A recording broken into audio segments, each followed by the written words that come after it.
sentar, fique à vontade. Louvado seja o nome de Jesus. Quero expressar minha gratidão aqui, meu louvor ao nome de Jesus, por poder estar aqui com vocês. Sexta passada, o Murad havia falado comigo, mas não foi possível. Mas hoje aprove o Senhor aqui estarmos com vocês, adorando ao Senhor, e a grata surpresa de ver que o pastor Gilmar foi construir lá perto de casa. Ele conheceu a minha casa lá, ele construiu por mão da nossa igreja lá, 2 casas, uma há algum tempo atrás, eu acho que é recente, agora foi a última. Isso glória a Deus por isso. Eu chego aqui e ele é o pastor dessa igreja, louvado seja Deus. Que bênção, que maravilha, glórias a Deus. E Murad, já servimos a Deus juntos ali, Colorado, eu vinha com ele, eu estudei em Anápolis, no Goiás, e eu vim fazer estágio ali em Colorado. Meu irmão é pastor ali, hoje ainda, e pude conhecê-lo, foi bênção de Deus. Tenho um carinho muito grande pelo Murad, em nome de Jesus, uma consideração muito grande, e louvo a Deus pela tua vida, em nome de Jesus. E esse outro cidadão aqui também do púlpito, o pastor Ismael, nós congregamos juntos, servimos a Deus juntos na igreja que hoje eu sou pastor, há muitos anos atrás, aproximadamente uns 20 anos atrás, 2002.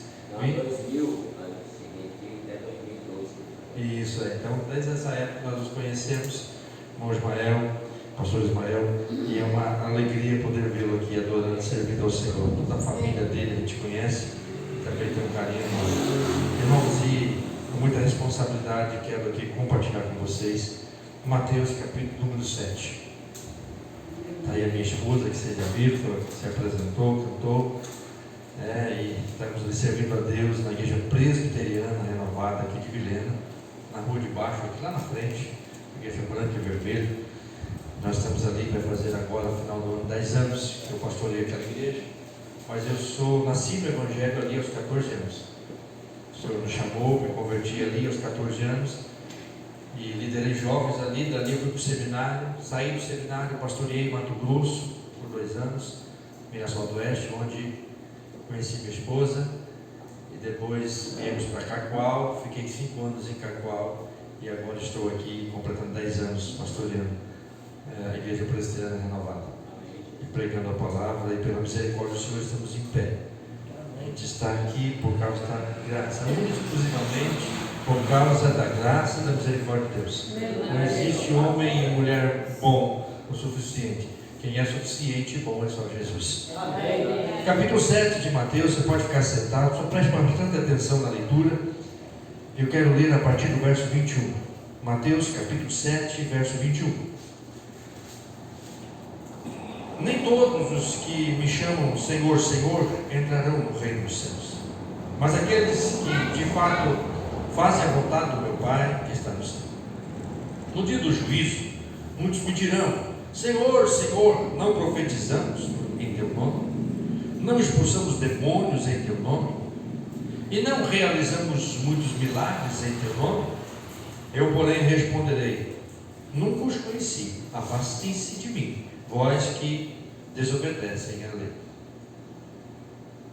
Quem ouve minhas palavras e as pratica, é tão sábio como a pessoa que constrói a casa sobre uma rocha firme. Quando vier as chuvas e as inundações e os ventos castigarem a casa, ela não cairá, pois foi construída sobre rocha firme.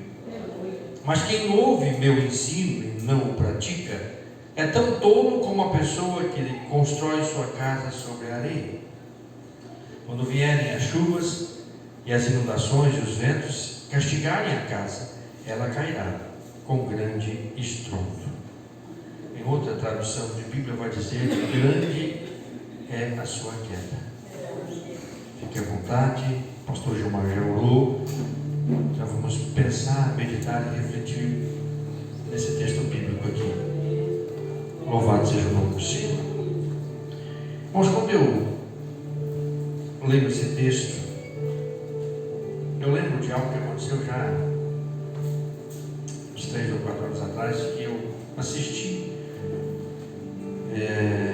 tempo de chuvas lá do lado de São Paulo, uma cidade, Até passou no jornal essa cidade. Passou isso no jornal, na verdade. Uma cena, talvez vocês viram.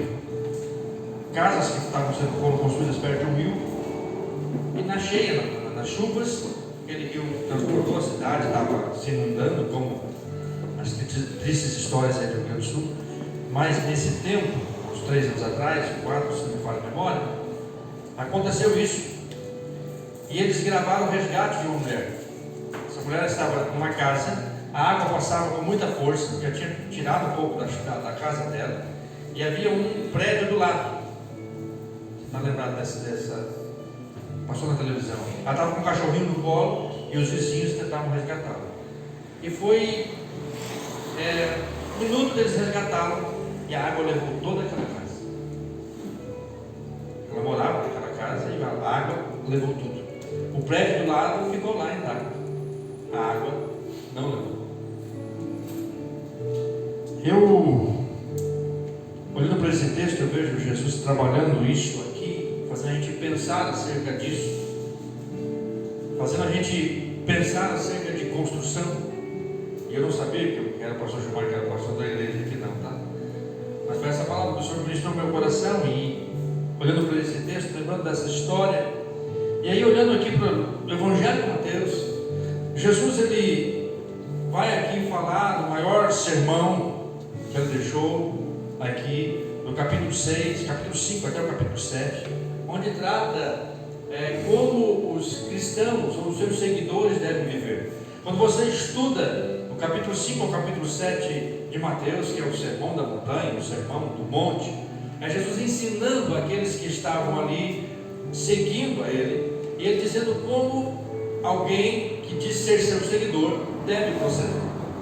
E o ensino de Jesus aqui é um ensino bastante confrontador, porque quando você começa a ver o que Jesus está ensinando, você vai ter um sentimento muito forte no seu coração. Se você começar a ler, estudar e pensar um pouco sobre o Sermão do Monte, você vai começar a ter um sentimento muito forte de incapacidade. Você vai dizer, não tem como ser crente, não tem como ser, como ele está dizendo. E é exatamente esse sentimento que nasce no coração de quem começa a entender o Evangelho. Quando você entende o Evangelho, você começa a perceber que você não é capaz. Quem é capaz é aquele que dá vida, o Espírito Santo. Vida cristã é exatamente isso, é você estar alguém estar morto em seus pecados, como diz Paulo em Efésios capítulo 2. O Espírito Santo vai lá, como diz João capítulo 3, e dá vida. Ele faz nascer de novo. Então essa pessoa nova nascida com o Espírito Santo dentro dela, então ela começa a viver isso aqui que Jesus ensinou. Ela começa então a entender o que é levar um tapa num lado direito do rosto e virar no outro lado. Andar, se alguém te pedir para andar uma milha, ande 2. Se alguém te pedir a capa, dentro também a túnica. É absurdo para nós seres humanos ouvir isso, mas como é que faz isso? Sim, de fato, irmãos, alguém sem a presença do Espírito Santo, sem Cristo, não consegue fazer isso, de fato. Porque o ser humano, o filho de Adão caído, ele é dominado pelo pecado. A Bíblia diz que o filho de Adão caído, ou seja, toda a descendência de Adão, ele, na sua inclinação, é só para o pecado. Por isso que Jesus teve que vir. Então Jesus vem e o reino dele é instalado então na terra. Começa então o reino de Deus brotar no coração de todos aqueles que ele vai salvar. E então ele vai trazer essa mensagem para o seu reino, capítulo 5 ao capítulo 7. A mensagem do reino de Deus. Como aqueles que são cidadãos do reino devem proceder, ou devem procurar viver. Então você vai ver nesses capítulos as bem-aventuranças sobre o cumprimento da lei. Jesus veio para cumprir a lei. Então estar em Jesus é cumprir a lei. A gente vai entender que a gente é sal e luz da terra, sal da terra e luz do mundo. Há uma diferença, não só no nosso estereótipo, mas em tudo que somos, sal e luz. Ele vai dizer isso, ele vai usar essas expressões. Ele vai falar sobre a profundidade do pecado do ser humano, porque o pecado não está só na prática, mas está dentro do ser humano. Como assim, pastor? Ele está dizendo aqui que aquele que olha com um olhar impuro para uma mulher, no seu coração cometeu adultério. Então você começa a olhar em segunda montanha e fala, meu Deus, o pecado não está lá fora, ele está aqui dentro. Não é as práticas que eu cometo que me tornam um pecador. Eu sou pecador, por isso eu pratico. E então eu preciso de Jesus para mudar o meu status de pecador condenado para pecador justificado. Aleluia. Porque é isso que Paulo vai dizer em Romanos capítulo 5: justificados, pois, mediante a fé, temos paz com Deus. Então, Jesus vai ensinando isso aqui e vai trazendo vários ensinos profundos sobre a vingança, sobre o amor pelos inimigos, sobre a vida piedosa, jejum, oração. Ele ensina como tem que ser feito. E então ele vai ensinar no capítulo 7 sobre o julgamento. Esse texto ele é muito usado de forma incorreta. As pessoas usam muito nessa geração, dizendo assim: quem é você para me julgar? Ninguém pode julgar o outro. A Bíblia diz que não é para julgar. Não é isso que o texto diz. Você lê o capítulo 7, Jesus ele diz que não pode julgar do teu jeito. Nós não podemos julgar ninguém com a nossa medida. Nós temos que julgar com a medida de Deus. Ele manda tirar a trave para depois tirar o cisco. É isso que ele está dizendo aqui no capítulo 7. Até porque ele vai dizer: não dê coisas santas aos porcos, coisas santas aos cães, nem pérolas aos porcos. Como é que eu vou fazer isso se eu não tiver discernimento, se eu não julgar? Aí depois ele continua caminhando e ele fala: olha, cuidado com os falsos profetas, ou com os falsos mestres, com falsos líderes. Olha, pelos frutos conhecereis a árvore. Não é isso que está escrito no capítulo 7? Ou seja, eu preciso saber julgar. Então o capítulo 7 não está condenando. Esse versículo aqui, quando você diz não julgue para não serem julgados, não é Jesus proibindo ninguém julgar. Ele está dizendo: olha, calma lá, antes de ser julgado alguma coisa, tira a trave do teu olho. João vai dizer: julgue pela reta justiça. E no mesmo texto ele vai dizer: olha, você tem que julgar para saber quem que é falso e quem que é verdadeiro. Então você tem que ter um senso de juízo. Quando Jesus fala aqui, ele diz que você não pode julgar também de forma para bater o martelo, dizendo: tá, acabou, está condenado, não tem jeito para isso. Não, nós não temos essa prerrogativa. Essa prerrogativa é só o justo juiz. Nós temos que julgar as situações, as realidades. Nós temos que julgar falsos profetas, se é falsa mensagem, se não é falsa mensagem. Isso tudo nós precisamos como crente. O cidadão do céu precisa ter discernimento. E quem tem discernimento, estuda a palavra, vai ter discernimento, então vai julgar alguma coisa. E aí vai chegar no texto que nós lemos. O texto que nós lemos vai fazer assim, vai trazer a gente para uma reflexão muito forte.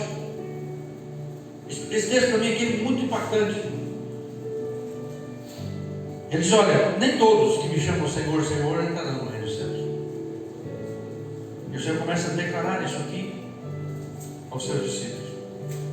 Ele trabalha todas essas verdades, falando a verdade do reino, e de repente ele chama a atenção, dizendo: olha, presta atenção que eu vou falar para vocês. Tem muitos aqui me seguindo. Jesus tinha uma multidão ouvindo ele ali. Ele estava repleto de gente ao redor dele.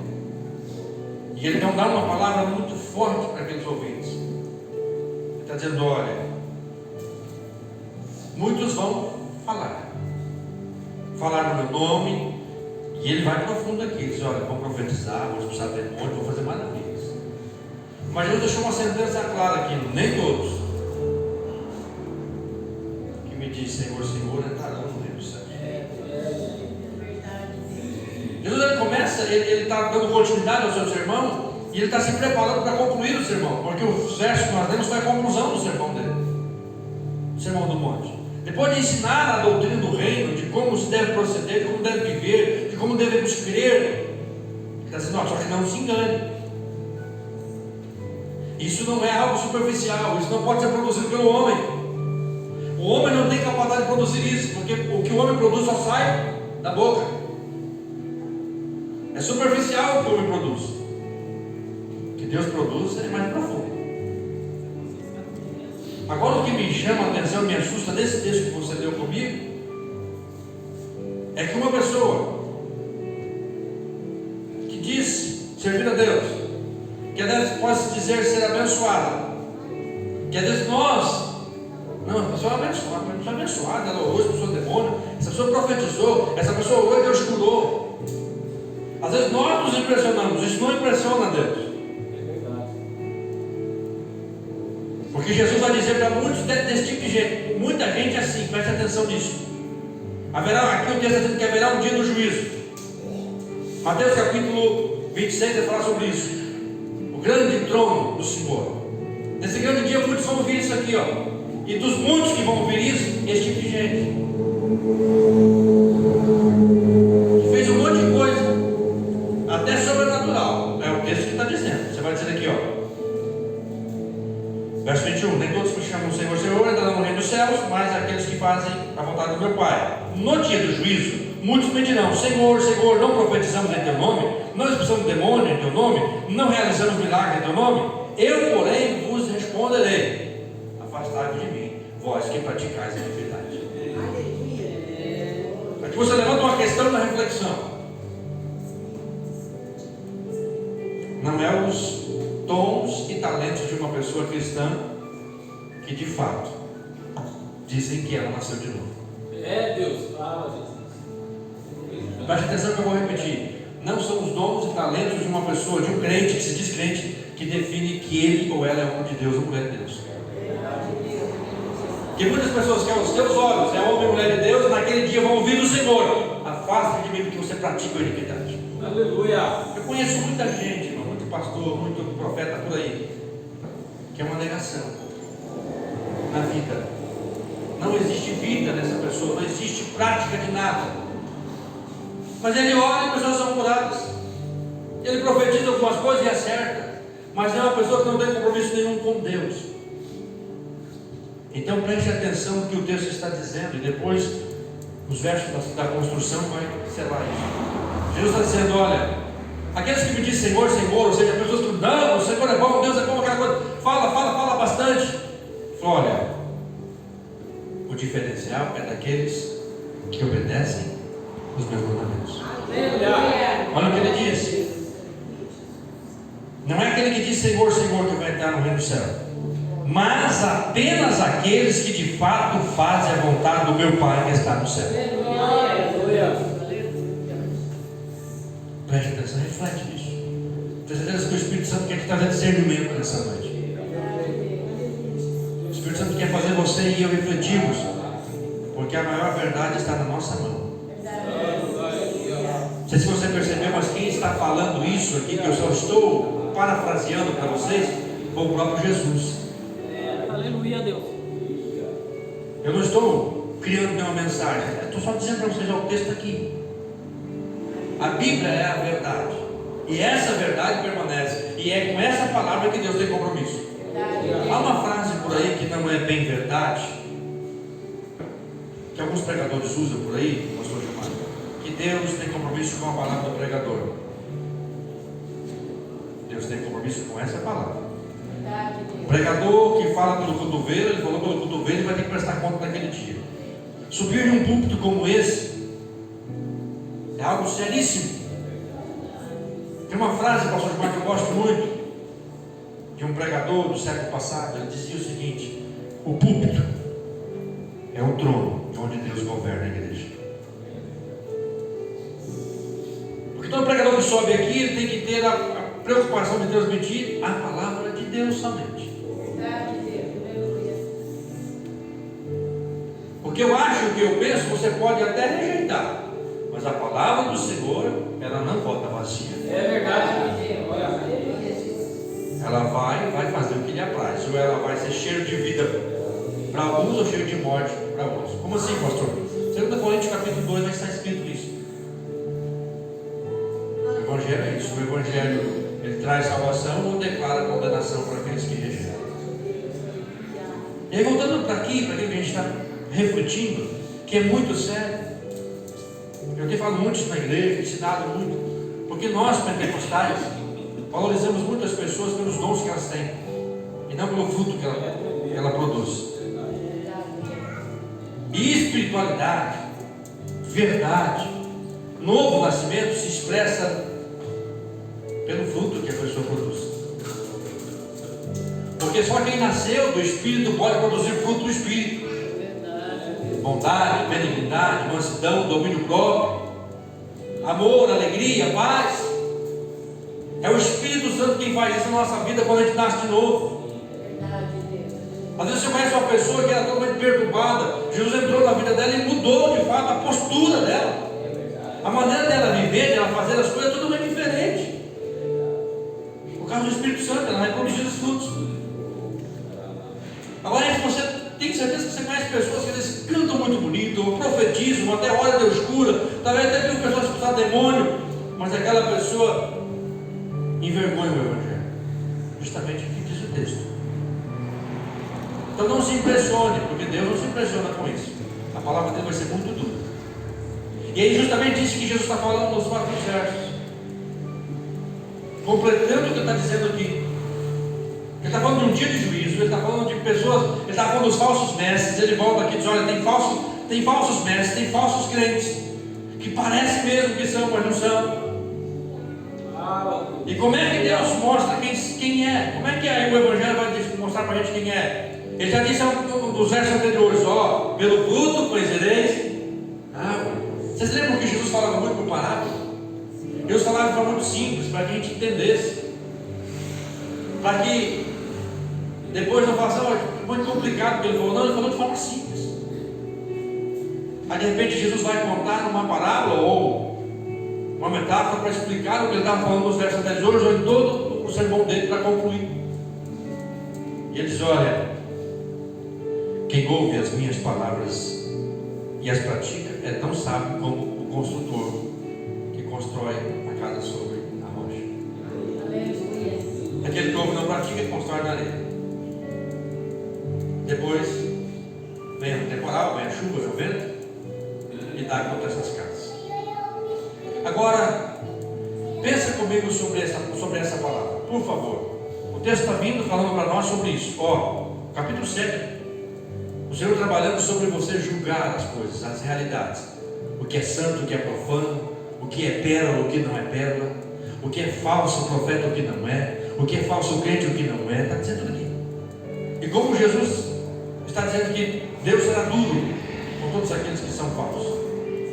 E ele encerra com essa ilustração que é muito profunda. Presta atenção. Jesus usa duas pessoas.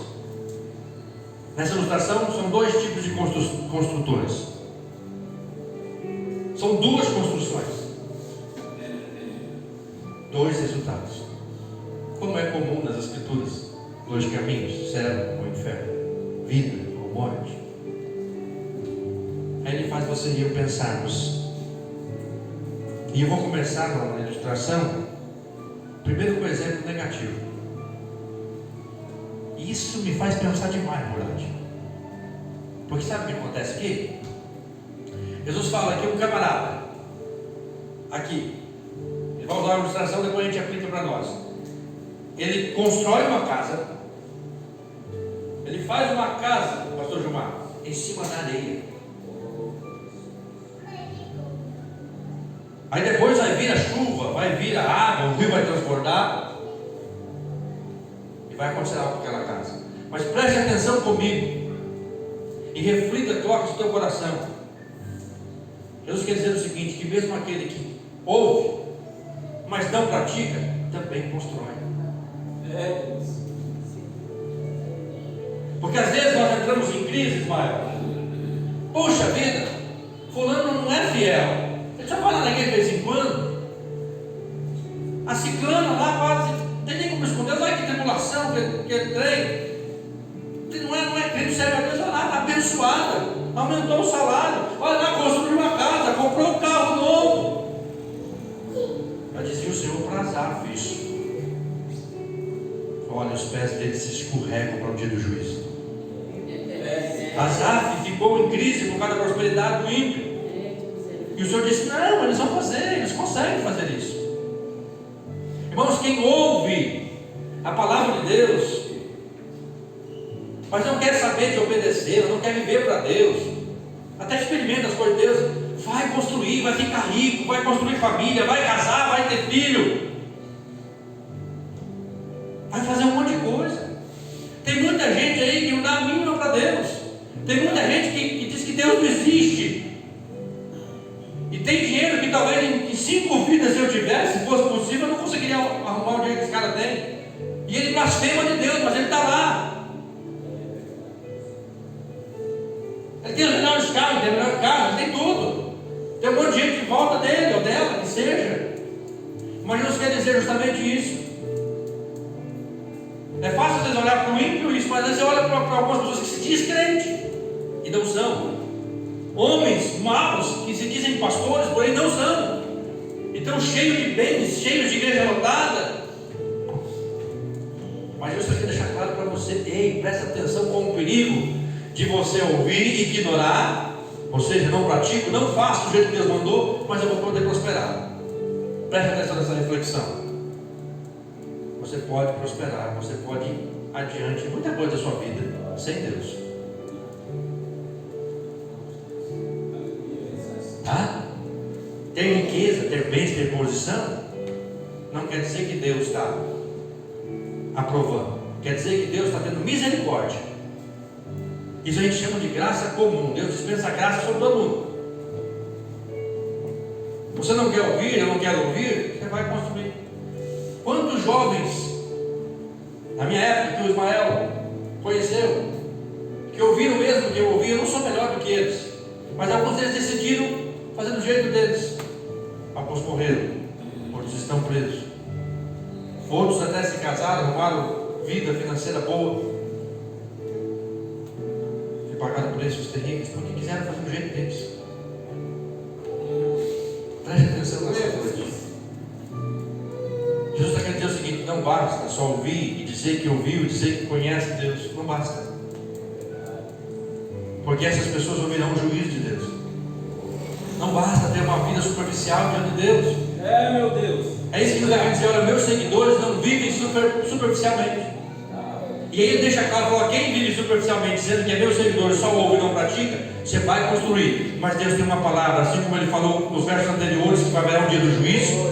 Ele fala de como será o juízo daqueles que ouvem e não praticam. O texto diz que vai vir rio, vai vir chuva, vai vir vento, e a casa vai cair. A casa vai cair. E essa é uma palavra muito forte para nós. Uma hora, irmãos, a casa cai. Tantos casamentos, tantos relacionamentos que querem ser construídos na base da força humana, e de repente, e a tradução talvez da sua Bíblia diz que grande foi a queda. E é triste ver isso, é angustiante, porque o ser humano ele vai construindo na sua soberba, ele vai indo, até que, porque sem Jesus, irmãos, o final é triste. Sem ter uma vida do jeito que Deus quer, o final é triste, tanto aqui como depois daqui. Jesus está dizendo: olha, que o juízo aguarda esses que não temem a Deus, mas também a vida aqui para esses que não querem saber de Deus. Eles podem encontrar ruínas no final dessa vida. Agora veja o outro exemplo para mim encerrar. Jesus fala: olha, mas tem um grupo de homens que eu vou assemelhar. Já tem pessoas que é como esse homem que constrói uma casa sobre a rocha. Jesus, em outros ensinos, e os apóstolos deixam claro que essa rocha é o próprio Jesus. Ele diz assim: olha, existem aqueles que constroem a casa, existe, e ele usa a expressão aqui: quem ouve minhas palavras e as pratica é tão sábio como a pessoa que constrói sua casa sobre uma rocha firme. Agora preste atenção nesse detalhe aqui. Deus está dizendo o seguinte: existe aquele que ouve e não pratica, existe aquele que ouve e pratica. O que ouve e não pratica constrói na areia, e a queda vai ser grande. Uma hora a casa vai cair. Mas existe aquele que ouve e pratica. Puxa vida, estou no caminho, estou ouvindo a palavra, estou conseguindo viver essa palavra, estou conseguindo viver no dia a dia, eu vivendo na presença de Deus todo dia, em casa, fora de casa, no trabalho. Eu estou obedecendo ao Senhor, eu estou procurando obedecer ao Senhor. Eu até sou lesado, eu perco meus direitos às vezes, eu sou humilhado, mas o nome de Jesus continua intacto por causa da minha vida. Eu estou seguindo, eu estou sendo fiel, eu estou congregando lá, estou sendo uma ovelha fiel, eu estou contribuindo com a igreja, financeiramente, com o meu tempo, eu estou firme, eu estou praticando a palavra de Deus. Maravilha. Só que o texto vai dizer uma coisa: que o fato de eu e você praticarmos a palavra de Deus, sermos crentes verdadeiros e fiéis, isso não nos livra de tempestade, de vento e de chuva. Porque o texto diz que aquele que pratica, ele constrói a casa sobre a rocha, mas os ventos vêm, a chuva vem, o rio transborda. Irmãos, há um ledo engano, uma pregação às vezes vazia, já há alguns anos no nosso país, chamada teologia da prosperidade, que diz que crente não passa por prova, por luta. Crente não pode passar por luta, é coisa do pecado. Tem gente que não pecou nada e está passando por luta. Crente não pode ter doença, crente não pode passar problema. Jesus disse que no mundo teríamos aflição. E ele está repetindo aqui: olha, você vai obedecer, vai praticar a minha palavra, vai ter a consciência. Vai ter vezes que o rio vai transbordar. Você já viu o rio transbordando? Eu nasci aqui, eu tenho 40 anos.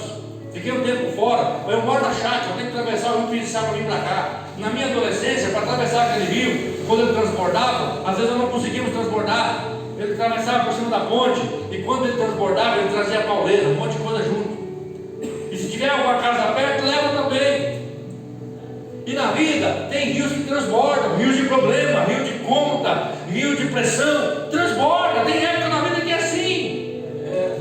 No teu casamento, na tua empresa, no teu trabalho, tem época que fala: meu Deus, mas que tribulação, está difícil. Senhor, eu estou sendo fiel, e daí, filho? Você é fiel, você está praticando, mas a luta vai vir.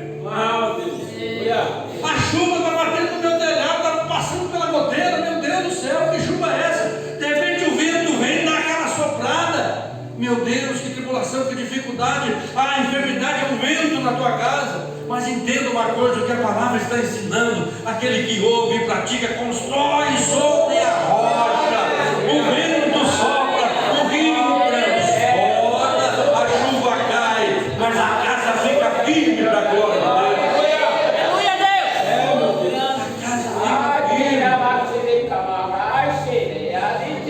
Irmãos, nós precisamos entender isso. Firmeza. Firmeza, quem te dá constância, resiliência, quem te dá é Jesus. Quando de fato você encontra Jesus, ou melhor, você encontrar, porque ninguém encontra Jesus. Jesus estava perdido na casa, era nós que estávamos perdidos, foi Jesus que encontrou a gente. Então, quando você foi encontrado por Jesus, o Espírito Santo te fez nascer de novo, você creu em Jesus, você começou uma caminhada nova vida. E nessa nova vida, meu querido, minha querida, às vezes até os problemas aumentam, pastor João. Venha para Jesus que você vai ficar livre de problema. Você vai ficar livre da culpa do pecado, da condenação do pecado. Você vai ficar livre do inferno. Você quer mais? Irmão, só de saber que eu não vou morar no inferno mais, que era o que eu estava decretado para mim. Porque foi isso que a Bíblia diz. Todos foram destruídos da glória de Deus. Todos se extraviaram. Todos estavam perdidos, por isso que Jesus teve que vir. Eu fui livre da condenação, da culpa, do inferno. Ei, eu estou salvo em Cristo Jesus, eu estou caminhando para a glória. E aí, quando você é salvo, você se torna filho de Deus. E o diabo que dominava você agora é o teu inimigo, fica perturbando o tempo todo. Já não basta a tua carne que é pecaminosa, aí o diabo pode perturbar. Aí não vai ter luta, não? Você acha que lá no seu trabalho, às vezes o padrão que serve a Deus, o diabo não pode usar para perturbar? Ou se você é patrão, tem que... Ou você vai lá na loja comprar, você acha o quê? Não, vida cristã não é uma redoma nem uma colônia de férias. É uma vida de construir na rocha Pergunta para o pastor Gilmar o que é construir numa terra dura. Bater um enxadão para fazer o alicerce. É duro, é difícil, demora, uma suadeira danada, na areia, facinho, até que a mão se acaba. Então, vida cristã é construir tudo de forma muito alicerçada. Vida cristã, você não constrói a coisa de qualquer jeito, você constrói de forma bem alicerçada, bem consciente, bem racional.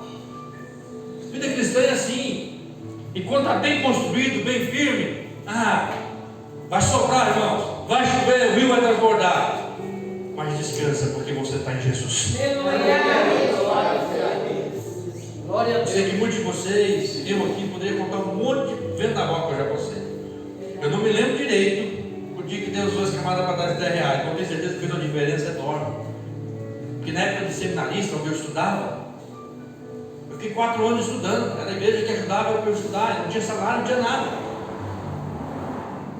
Para comprar pasta de dente, escova de dente, papel higiênico, todas essas coisas eu precisava. Era a oferta que ia. E ele contando aquilo, eu fiquei lembrando, eu falei, meu Deus do céu. Que vinha do seminário só a graça, era uma fartura, fartava tudo. Essas ofertas eram bênção. Então você passa a prova, você passa a dificuldade, mas se você tiver em Jesus, meu santo, a tua fé é bem alicerçada. Não é só uma fé sensitória, pensa nisso. Não é só uma fé de sentir, mas é uma fé de construir na rocha. Construir na rocha desgasta você cansa.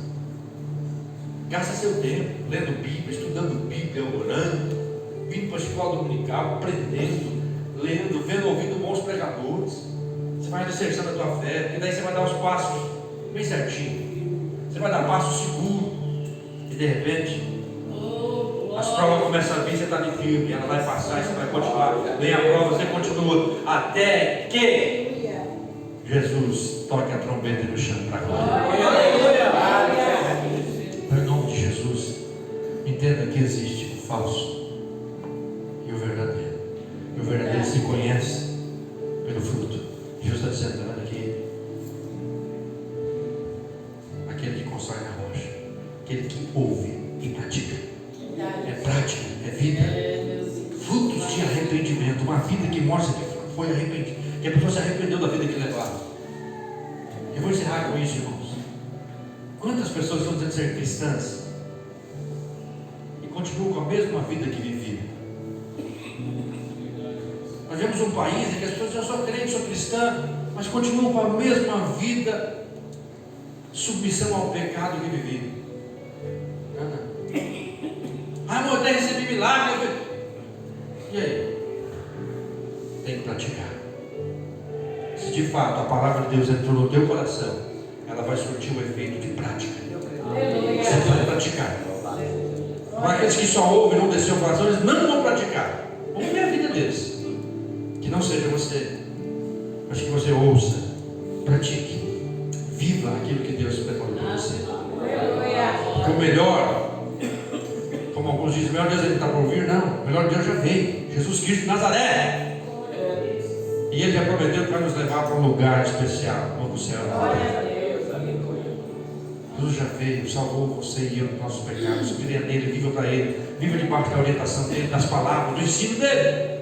E você terá um casamento abençoado, um emprego abençoado, uma empresa abençoada, filhos abençoados, esposa abençoada. Pratique e creia na palavra, em nome de Jesus. Posso orar, pastor? Fique de pé, deixa eu fazer uma oração com você. Que Deus em Cristo abençoe a tua vida, te dê graça e me dê graça, para que a gente viva obedecendo a palavra de Deus. Deus, obrigado. Não sou eu que tenho que convencer ninguém. Nem o pregador tem a missão de convencer o pecador. Quem faz isso é o Senhor, o Espírito Santo. Nós pregadores conseguimos falar ao ouvido, mas é o Senhor quem fala ao coração. Então o Espírito Santo toca profundamente nos corações aqui, para que nós saiamos daqui, Pai, mais atentos, Pai, mais despertados da realidade que está ao nosso redor. Senhor, às vezes, como a história que eu comecei a contar no início do sermão, a gente constrói a casa mal construída, e como aquela mulher perdeu a casa dela. Pai, que o Senhor nos livre de mais construções. E que nós começamos a partir de hoje, se não fazíamos, façamos hoje. Pai, que o Senhor nos ajude a construir melhor a nossa vida, baseado na Tua Palavra, praticando a Tua Palavra, vivendo a Tua Palavra, para a glória e honra do Teu nome. Eu oro, te dou graça, suplico, continua conosco. Abençoa essa congregação, abençoa o pastor Gilmar, os obreiros com ele aqui, e dê a Tua graça, para que se mantenham firmes, praticando a Tua Palavra, construindo uma igreja alicerçada na rocha que é Jesus. Eu oro agradecido, Pai, em nome de Jesus.